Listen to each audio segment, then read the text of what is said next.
my question is to the Minister of Health. Has he been involved in collective agreement negotiations with doctors and nurses? If so, how? The Honourable David Seymour. Mr Speaker, on behalf of the Minister of Health, and very good guy he is, no, I have not been involved. However, I have written to two of the parties in the senior doctors' negotiations after they had had mediation, although mediation might help at this point, facilitated bargaining and an Employment Relations Authority a recommendation suggesting that they might like to go to binding arbitration.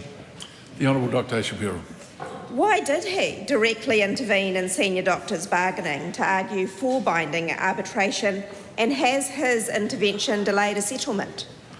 Mr Speaker, in answer to the first part of the question, as I just said, mediation, facilitated bargaining, a recommendation by the Employment Relations Authority, and still no agreement, and still patients missing out on thousands of procedures that they desperately need. In that circumstance, I decided to propose a better solution so that they could get back in the operating theatres, back in the clinics and the hospitals to serve the patients. And has that delayed the progress? No, I don't believe it has.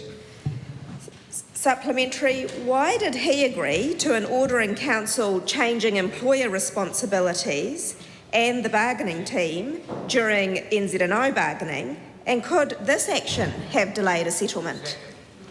Mr Speaker, first of all, I did it because my underlying driver, this is on behalf of the Minister of Health, Mr Speaker, my underlying driver in everything I do is to improve outcomes for patients, because for too long, too much money has been poured in for the results that were got. We need to ensure that when we put more taxpayer money into healthcare, as this government has, $2 billion more than when we were elected now, $2 billion more, we need to make sure we're getting results for that. And so I responded to the circumstances motivated by a care for the patients.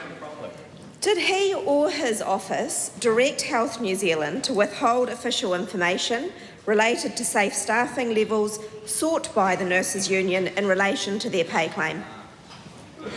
Mr Speaker, on behalf of the Minister of Health, I am not in a position to address that question. That is a question about a specific action that would only be known by the Minister. However, based on everything that I know of Seymour Brown, that sounds very unlikely. Supplementary, why did he display a provocative sign in his parliamentary office to striking nurses, and does he accept that behaviour would make a settlement less likely?